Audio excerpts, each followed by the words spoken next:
Hey, everybody. Hi. It's Gretchen here with today's story. And you'll notice that we are in premiere mode rather than live stream. For you bucket fillers who've been sticking with me the past few weeks, you've noticed that this stream has dropped several times and I've had to re-step in. Well, it has nothing to do with eCam or anything like that with what I'm doing. It has to do with something in our neighborhood and something to do with the internet. We've done several speed tests. We've tried it hardwired. We've tried it wireless. We've tried every combination. We've tried adding boosters, Speedify, and we have tried with hotspots. So we're for some reason things are dropping off. So until I get it straightened out, I have a couple calls in, and I'm making sure that I have all my settings straight in eCam, which I'm pretty sure I do because nothing's changed, and I've done over five. This is show 577. Okay, so I've only in the past like 4 or 5 shows have we had this problem. So, and I very rarely dropped off unless it was definitely weather related or something like that beforehand. So, we're going to solve this, but until then, I'm going to do premieres. And so we don't miss story time. Uh, the sad thing is that I won't have your artwork to show tonight on Sunday night. But the happy thing is that I'll be able to join you in the chat, and that will be great. If you do send in artwork, I will get it in on the next show. So that will happen. So again, welcome and thank you for being here for story time, story and art. As we here out on the Key Peninsula, keeping it real. And it's just one of those areas. There was a big article in our local kind of newspaper about the north end of the Key Peninsula getting improved internet service and the level that they were getting and getting fiber optics and all this sort of stuff. But the south end of the Key, where I am, is not there yet. But my service is supposed to be much better than it is. So, again, it is what it is. And at least the wonderful thing is that I can record this and can upload to YouTube. Thank you very much. And record it all through the wonders of eCam and have that all there and everything. I can still do the scenes, still share the books, still do all those type of things. Thank you so much, eCam. It's just amazing to be able to have that kind of support there to make sure that that's taken care of. But it's something else. Who knows? And I have everything else turned off. Literally, we turned off, disconnected the phones, the TV, everything to see if that would boost the Wi-Fi. And if we just had this going, still collapsed. And yeah, so something's up. But for now, it's story time. So let's see what I have for you tonight. So I started the other night. I started with a story that this one right here, the book mule of Troublesome Creek. And I wonder why my ah, it's showing. Hang on. We're going to just pause something. There, that's better. All right, now I have for you almost. I need this there. And then, yes, there we go. So, this is the book I started the other night by Kim Michelle Richardson called Junia. And it's the book mule of Troublesome Creek. And if you're familiar at all with the adult novel, The Book Mule of Troublesome Creek, It's an entire series that was done and was very popular. And she then took a part of it from the viewpoint of the mule.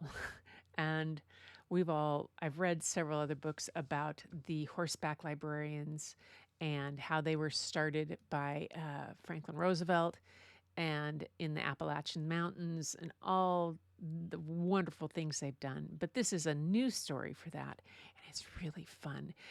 Illustrated by David Gardner. You'll recognize his work. He's very popular. We've read several other books that he's done. But here we go. The Book Mule of Troublesome Creek. Let me just...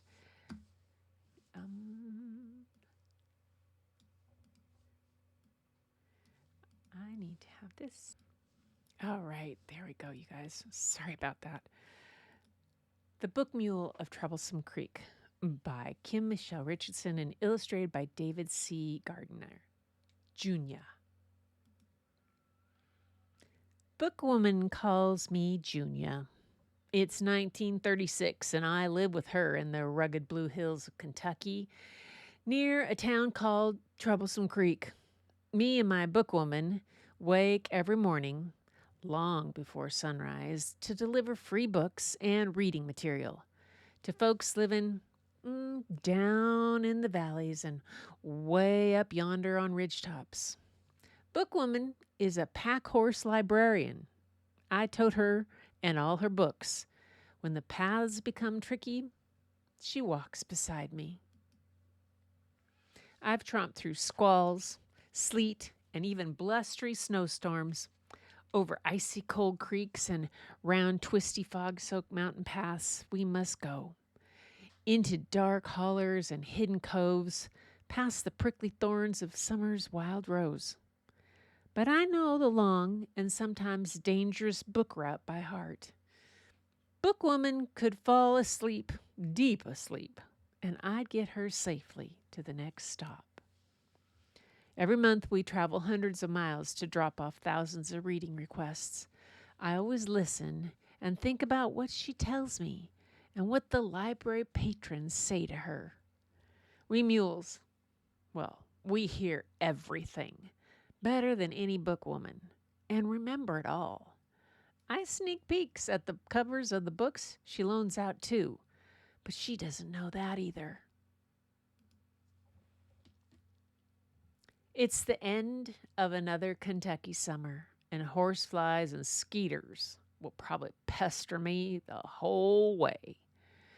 Some afternoons, big white clouds appear and grow darker and darker until thunder echoes off the sleepy mountains. Sometimes a hard rain wallops us, but afterward it cool down the hills. Today our first stop is the small schoolhouse. Hooray, it's Junior with our books. Junior, Junior, the children cheer. I love the little readers best and brush my soft whiskered muzzle across their heads and faces, making them giggle. My load lightens a bit as Bookwoman drops off books with covers, showing the Wild West and big, busy cities. Tales of faraway villages and worlds beyond the twinkling stars and planets. Back on the path, I suddenly stop and shriek out a warning. Bookwoman tugs on my reins. Whoa! Yaw! Yaw! I blare. A hissing snake rises its large head and rattling tail. Buzz, buzz, it warned back. But I'm not afraid. I must protect my rider and our library treasures. Once I had to fend off a pack of wild dogs, and another time chase away an angry bear. I paw the earth and pound my hooves, and that old snake uncoils and slithers far away into the piney woods. Bookwoman pats my withers. Brave girl, she whispers. At our second stop, I look up, atop towering stairs that rise to the sky. Way up yonder where the eagles, hawks, and vultures fly, a young man leans over the railing to wave and then comes clattering down the metal stairs. R.C. is a fire lookout who lives in the cabin atop the steel staircase. His job is very important. He protects the folks' forest and its critters by looking for signs of smoke and fires. Grateful for the books and our visit, R.C. rewards me with a shiny red apple. I take a break to enjoy the treat while Bookwoman unpacks her dinner snack. After we're done eating, we continue our book route. Splish, splash, splosh, sploshity, splash is the sound my hooves make as I swish swashing across the whispery waters of Troublesome Creek. I stop and pin my ears back. Could there be more danger? It's always important to check. I sniff a bullfrog and then playfully nudge it with my long, pokey nose. The frog leaps onto another rock. Delighted, I nicker and bare my teeth. Our patrons are waiting, no time for play, Bookwoman says quietly, reminding me that we have miles ahead. Shortly, we reach young Piddle Flynn. Her family lives on the other side of the creek. Bookwoman leaves their reading material inside a big stew pot under the willow tree if Piddle isn't there.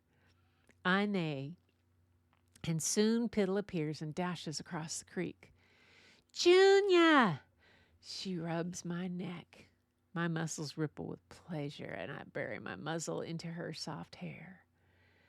Bookwoman, I baked my first scripture cake, and Brother built himself a right smart rabbit trap with your last book loans, Piddle says, all excited. Papa wants to read on how to repair our old busted things, but I reckon I need a new recipe, more Nancy Drew stories, and another Oz book. Oh, and did you get Farmer Boy for Brother? Bookwoman, he's also hankering for Waterless Mountain. For your papa, the scrapbook has wonderful tips and articles on how to stretch a dollar and the latest recipes. Here's your Nancy Drew and Farmer Boy for Brother. I'll bring more next week, Bookwoman promises. We move on to our next stop. I wade through the mouth of the muddy Kentucky River to the eager riverboat dwellers waiting for us. Lickety-split, Houseboat Hank and his boys bury their noses in their books. They barely hear our friendly farewells. Then it's on to my favorite seamstress, Miss Loretta. Now, Mrs. Loretta opens her window and sticks out her head, and I wait until Bookwoman passes her a pamphlet and new sewing pattern. When she's finished, I poke my nose through the window, and the seamstress feeds me berries. So juicy, they get my lips a-flapping. Onward we ride. The sound of thunder rolls across the darkening skies, and soon we're soaked from a sudden downpour. But our books are safe inside the oilskin pannier I carry. I trudge on in the rainstorm, but stop and perk my ears when we reach the wooden bridge. The creek's waters are rising. Bookwoman taps her heels against my sides. Let's cross. But something is wrong. I can sense things my book mistress can't. I lift my long neck and alert Bookwoman with rowdy hee-haw, hee-haw. When Bookwoman slides off, I sit down with a thud. The old bridge creaks and groans. Jittery whimpers jump from my chest. It's not safe. It's not safe. Bookwoman tugs on my reins. Forward! Instead, I shimmy my bottom from side to side as hard as I can to dig deeper into the mud. I warn her again and let out a jarring bray. It's not safe. My bookwoman pulls on my bridle. I shake my head and swivel my ears, refusing to budge. All at once, there's a rushing of water and loud cracking.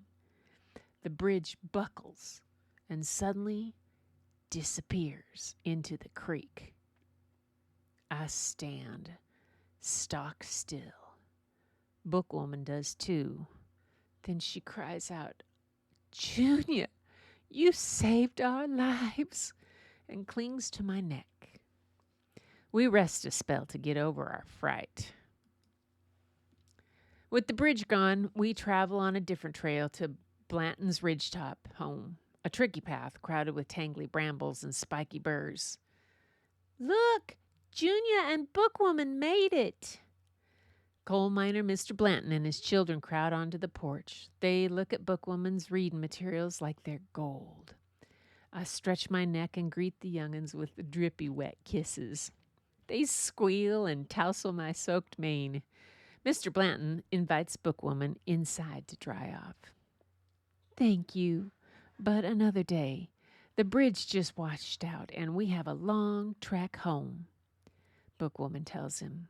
The children hug their new books, and she cheerfully bids the family goodbye. In minutes, the storm passes, and the sky's clear. Ahead, a wet skunk waters onto the path. We've had trouble with the smelly rascal before, and I reckon we will again. I sound out a thunderous brawl, but the critter waddles closer, and closer. Bookwoman jerks on my reins, and I scream out another warning and snap a leg forward. Again, the skunk skitters nearer, and then dares to hiss. With a flick of my tail, I sass it back with my teeth, but the ornery little critter keeps coming. Then I rip out the loudest fart I can muster and pass stinky gas, sending that old squealing skunk back into the woods. Bookwoman chokes and coughs. "Oh, my, Junior, I reckon you just peeled the paint off every barn door in this holler," she laughs. And I sing out a string of knickers laughing too. We move steadily back down the path as the moon rises above the tall pines and black oaks. I spot the Chandlers ahead, an elderly couple who are moonlighters. I whinny and haw soft greetings. When the moon is fat as a tick, folks can walk safely on moonlit paths. On these nights, grown-ups who want to learn to read and write find their way to the Moonlight School, held in one of the one-room schoolhouses. Yonder comes Junior with Bookwoman, the Chandlers ring out. "After we learn to read, you'll deliver books to us." We pass more moonlighters, some carrying babies and small children slowly making their way to the schoolhouse. They meet us with bright, smiling faces, and I'm eager for the day we visit them. Soon, fireflies flicker through the darkening hills. From a mountain porch, the warm, sweet tunes of a fiddle rise and tickle my soft, floppy ears. Bookwoman announces, "It's been a long day, Junior. Onward to comfy beds to rest our sleepy heads." She lights her lantern against the darkness, and I turn homeward. Back home in my barn, Bookwoman tethers me to a hook and checks my hooves. Next, she brushes my coat and carefully removes the pesky cockaburs sticking to my tail. I tug at the loose knots on the peg and slip the rope off and toss it back to her. "Ah, Junior, how could I forget?" My bookwoman digs inside a sack and feeds me my nightly oat cookie. I chew it up and then flap my lips back and forth across her cheek. Bookwoman shrieks and giggles and rubs the crumbs off her reddened cheek. Junior, I do love your sloppy thank you kisses.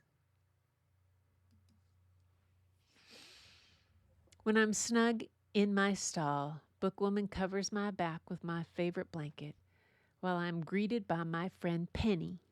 Meow, meow. Penny jumps from the ledge and onto my back and curls up to sleep. Penny likes to snuggle. So do I. Bookwoman softly strokes my muzzle. It's time for a goodnight kiss. Sleep tight, my brave, sweet Junior. In the morning, we'll start anew, she says. Tomorrow will be another long, hard day with different patrons and other adventures. But tonight, we are two tired yet happy hearts, grateful for each other and for our readers who love our books. Look at this. They had pictures. The book carriers ready to take to the trail. Riverboat patron and houseboat Henry there. Patrons of the pack horse librarians. Bookwoman fording a stream. The Pack Horse Library Project was part of Franklin D. Roosevelt's Work Progress Administration, the WPA, and ran from 1935 to 1943 in the hills of Kentucky. It was mostly made up of women who were called bookwomen. Oh my gosh. First off, let's go look at the artwork on some of these pages. Look at that. David Gardner does an amazing job with this. The bookwoman in the background going through and heading home. I love this one. This is Moonlighters. This was something I did not know about. I'd never heard that term about these people that would go to learn to read when the paths were on a full moon night, and they would go to the school. Moonlighters. I love that. This is a really pretty double spread. The skunk. Again, this is another one. You can see the power in that river. But it's just astounding that the trouble and the effort that these people went to, to have the ability to read, to get books, the extent that librarians were willing to go to, and that the programs were there so that literature and books could be delivered to everyone and into the hands of everyone. And it's so important. It's one of the basics that we have of reading, is that reading is for everybody. Everyone has the right to read whatever they want.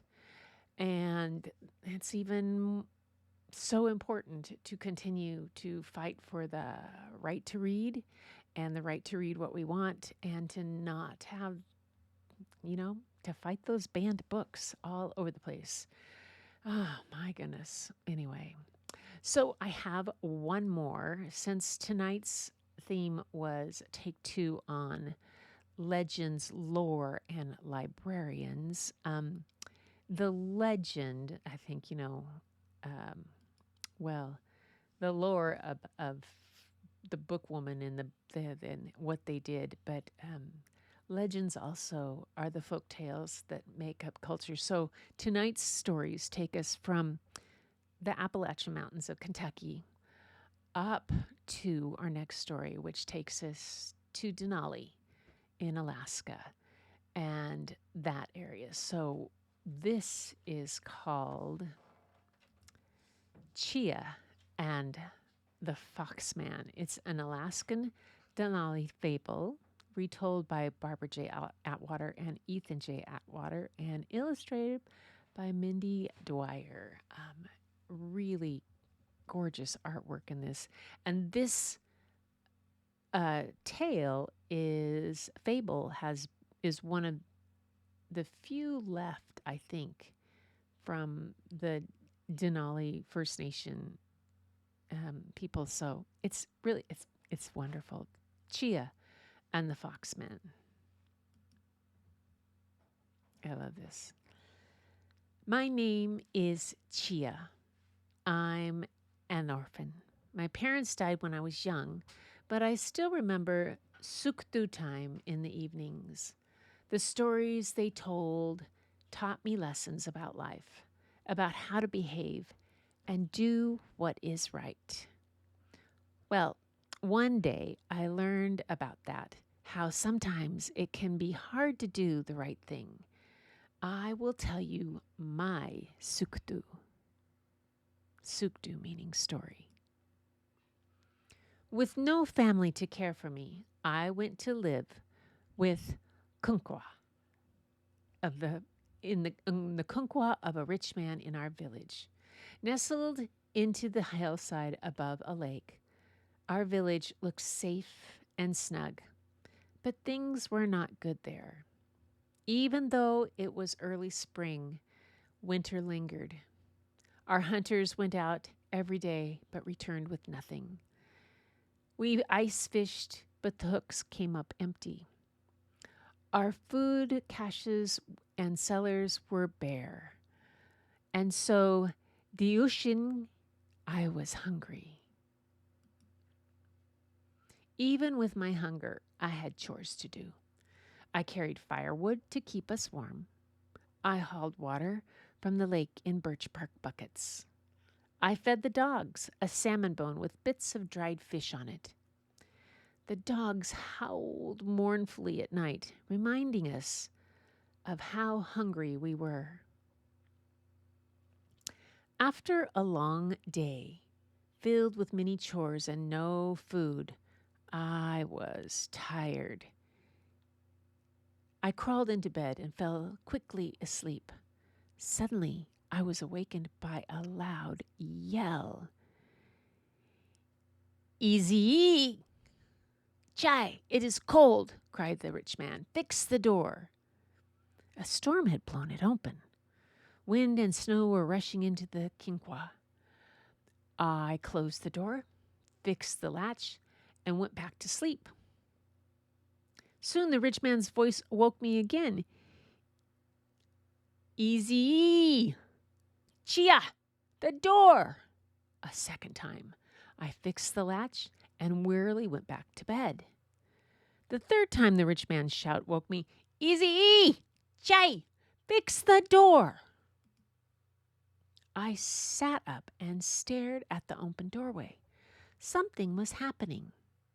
This time I pulled on my boots, my parka, and my mittens, and I ran outside. I ran across the frozen lake right into the storm. I ran through the forest directly into the wind. I ran up the mountainside straight into the blowing snow. Tink, tink, tink. High on the mountainside, I heard something. Tink, tink, tink. At first, it was faint, but it grew louder and louder as I neared the great glacier. Tink, tink, tink. As I got closer, I saw someone. It was Foxman. He was chopping away at the glacier with his dukuli.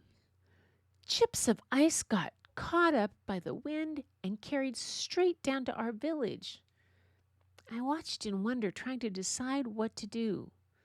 Finally, I had an idea. I snuck up behind Foxman. He didn't see me.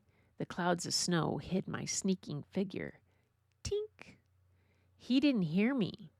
The stormy wind drowned out my creeping footsteps. Tink! He did not know I was coming. He just kept chopping away at the glacier with his duguli. Tink! I crept up closer and closer until I was right behind him. He raised the duguli over his head, and then I jerked it out of his hand. Foxman went sprawling into the snow. I ran away as fast as I could, down the mountain, through the forest, across the lake, and back to the kukwa. I fastened the door latch and tucked the duguli under my sleeping mat. No more wind, no more snow. Now the rich man couldn't complain any more. Finally, I would be able to sleep. But my sleep was interrupted again. Foxman was in my dreams. I ran down the mountain and he was the glacier blowing snow at me. I ran through the forest and he was the trees tangling me in branches. I ran across the frozen lake and he was the ice cracking beneath me.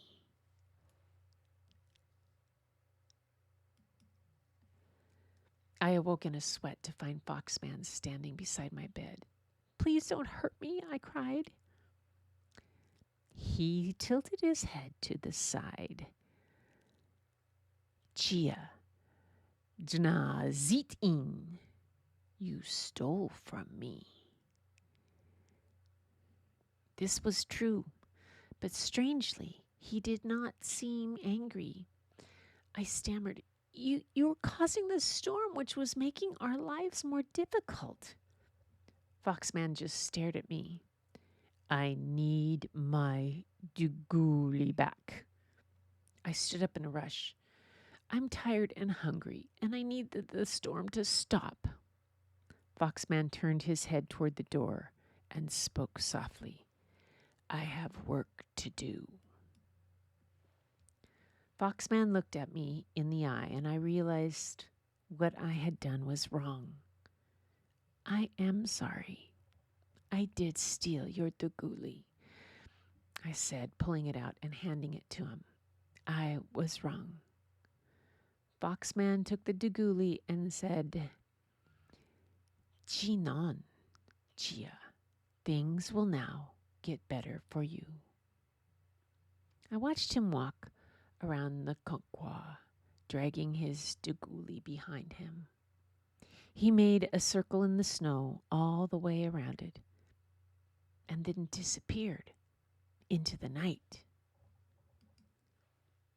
I went inside, fastened the latch, and fell asleep into an exhausted sleep. This time, Foxman did not chase me in my dreams. When I awoke, all was quiet. The wind had stopped howling and the snow had stopped falling. The rich man was sleeping quietly. It was just as Foxman had promised. Things got better. The weather warmed up. The hunters returned with rabbit and spruce hen. The fish started biting again. We were not so hungry anymore. Our village was a happier place. Even the rich man was kinder to me. I am still Chia. I still live in the home of the rich man. But my life is better, just as Foxman promised. I have not seen Foxman since that night, but sometimes I see a faint outline of his circle around the Kukwa. Sometimes I think I see him in the forest. And there are times when I can almost hear his duguli chopping away at the glacier. On that night, when I stole from Foxman, I learned that the elders were right when they taught us. Doing the right thing isn't always easy, but doing the right thing is always best. Dakwid uk. And that is what happened. So this is more about Alaskan Denai stories.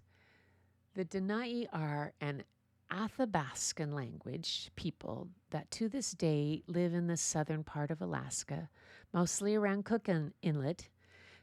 They are the only Athabascan tribe to have migrated and taken up residence at a coastal location. The Denai told stories to remind or teach their children how to behave. The stories tell the history of the people and the difficulties they dealt with. They all tell something about Denai culture. The story of Chia and the Foxman is about starvation and being orphaned, common problems for the Denai people. It also teaches children about the difficulty of doing the right thing. Denai homes were often built on hillsides away from the shoreline. This made surprise attacks from enemies difficult, which was a constant threat for them. Orphans were common as well. Close family would take them in or they would be adopted. If neither option was possible, a wealthy person would take them in as a servant. The chores Chia did in this story are typical of the work everyone had to do. The rich man would have taken Chia in because it was always good to have an extra pair of hands to help out. Our Uncle Walter told us that starvation, which occurred most often in the late winter or early spring, was one of the most difficult problems the Denai had to deal with. Like many animals in Denai stories, Foxman has special powers that enable him to do fantastical things. He is a curious and mysterious figure in Denai lore. This is the only story we know about him. We use Denai words where appropriate to remind us of the Denai origins of the story or Suktu story. Denai stories throughout time have ended with uh, da, I can't pronounce. Let me see. Daquiduk, and that is what happened. Chian, thank you. Chian means thank you.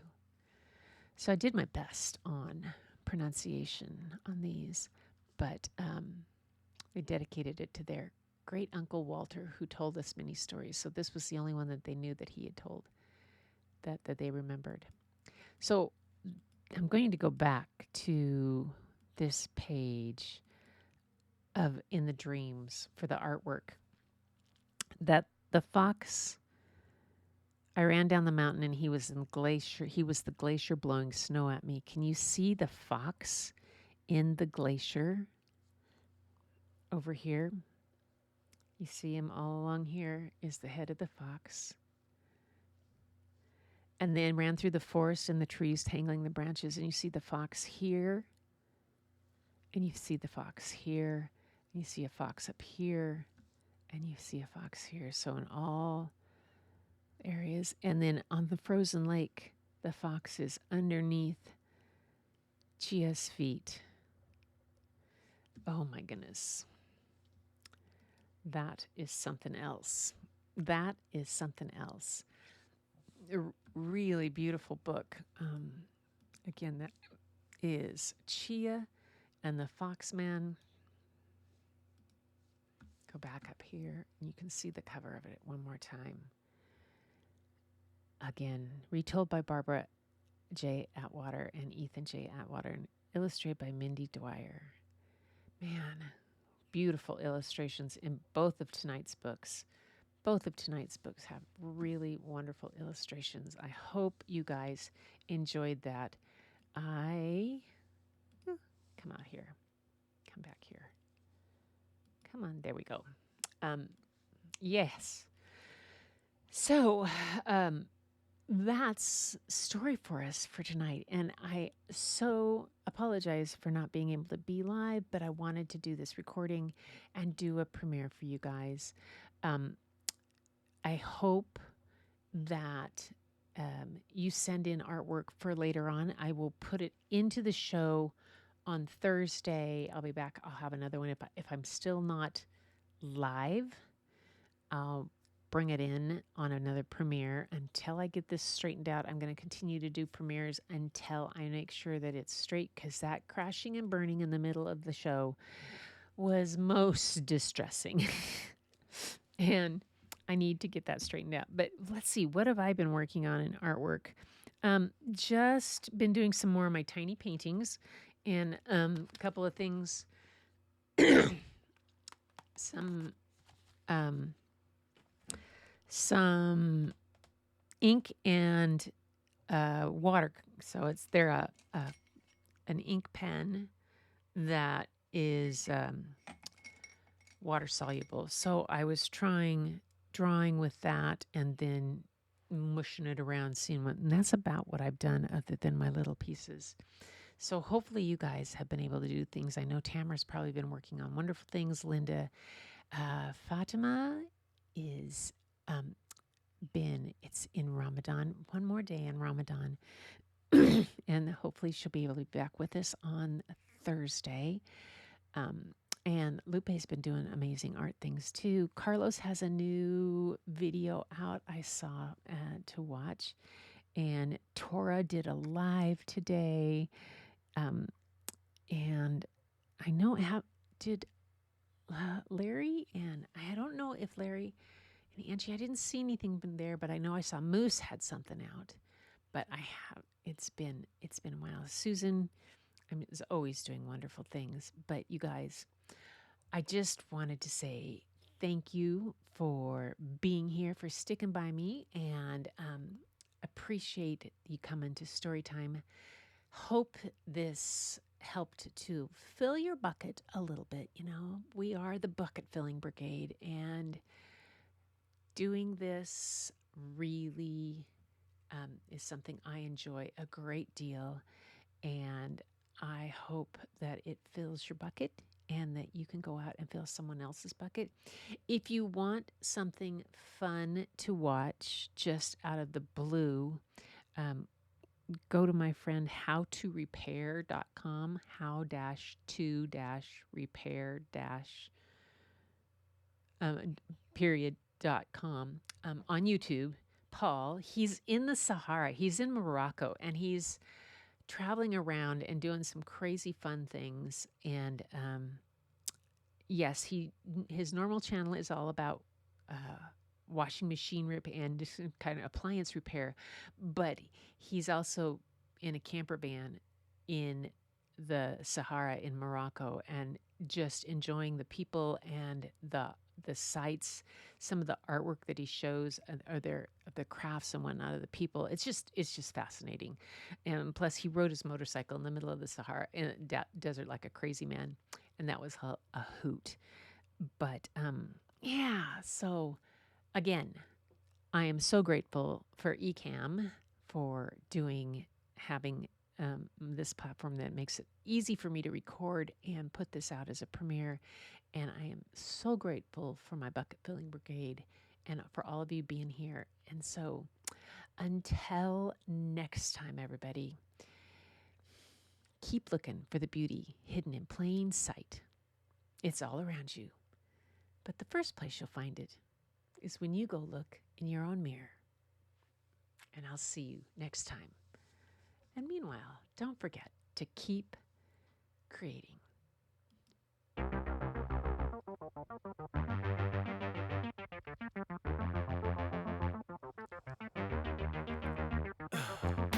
In the heat of the night, we could get lost in all the lights and sounds. Ooh, feeling alright. We won't go home, we will just stay here downtown. There's not just stars on the boulevard. They're in the light in your eyes. Oh, we don't need no black cards. I just need you by my side. We could be shameless.